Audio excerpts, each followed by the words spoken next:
வணக்கம் மக்களே. மதுரை வண்டியூர் தெப்பக்குளம் மாரியம்மன் கோவில் இன்றைக்கி 5ஆம் நாள் திருவிழா. பால்குடம், தீச்சட்டி இன்றைக்கி விசேஷம், ஸ்பெஷல். அதாங்க இன்றைக்கி எங்கள் மாரியாத்தாளுக்கு 1800 பால்குட அபிஷேகம் நடந்திருக்கு. என்னது 1800 அப்படின்னு கேட்குறீங்களா? ஆமாங்க, சாயந்தரம் 5:30 மணிக்கு ஆரம்பித்த அபிஷேகம் கிட்டத்தட்ட 8 மணி வரைக்கும் போயிருக்கு. அப்படி கோலாகலமாக கொண்டாட்டமாக நடந்துச்சு. பால்குடமும் தீச்சட்டியுமே, அதாவது கண்கோடி வேணும் அப்படின்னு சொல்லுவாங்க பார்த்தீங்களா. நேற்று வந்துட்டு அப்படி இருந்தது. கோயில் தெப்பக்குளம் ஃபுல்லாகவே பயங்கர க்ரௌடுங்க. எங்கிட்டு பார்த்தாலும் தீச்சட்டி, பால்குடம், அப்படியே அழகு குத்திட்டு இது பண்ணுறது. இதில் வந்துட்டு தெப்பக்குளம் சுற்றி ஒரு ஒரு லேடி வந்துட்டு அங்கே பிரச்சனை பண்ணாங்க. சின்ன குழந்தையிலேருந்து பெரியவங்க வரைக்கும் பால்குடம் எடுத்தாங்க. அப்படியே சாமி வந்து ஆடி நிற்கக்கூட முடியாத அளவுக்கு அவங்களால கண்ட்ரோல் கூட பண்ண முடியல. அந்தளவுக்கு சில பேர் சந்தோஷமாக சிரிச்சுட்டு ஓடினாங்க, சில பேர் அழுதுட்டு ஓடினாங்க, சில பேர் ஆக்ரோஷமாக ஓடினாங்க. அப்படியே பார்க்கவே வேறு லெவலில் இருந்தது. உண்மையிலே அந்த மெய் சிலிர்த்து போகும் அப்படின்னு சொல்லுவாங்க பார்த்தீங்களா. நேற்றெல்லாம் அப்படி தான் இருந்தது.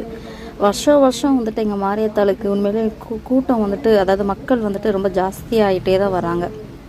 நான் போன தடவை நாங்கள் பார்த்ததுக்குமே வந்துட்டு போன தடவை எப்படி ஒரு 1200 அப்படி பால்குடம் போச்சு. பட் இந்த தடவை எதிர்பார்க்கவே இல்லை. 1800 மைக்கில் அனௌன்ஸ் பண்ணிகிட்டே இருக்காங்க. 1800 பால்குடம் அம்மாவுக்கு அபிஷேகம் பண்ணியிருக்காங்க அப்படின்னு சொல்லிட்டு ரொம்ப ரொம்ப ரொம்ப சந்தோஷமாக இருந்தது.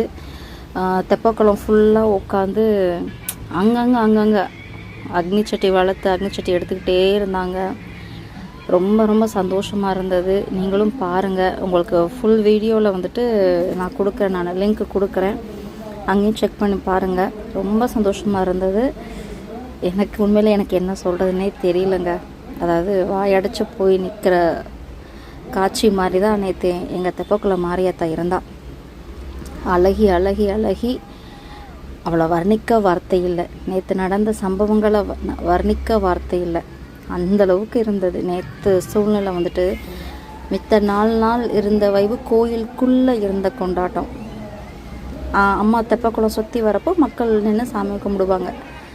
ஆனால் நேற்று தெப்பக்குளம் ஃபுல்லாக சுற்றி பயங்கர க்ரௌடு. கோயிலுக்குள்ளே நிற்க இடம் இல்லை. பாருங்கள், எங்கள் அம்மா அவ்வளோ அழகாக அபிஷேகம் பண்ணுறாங்கன்னு.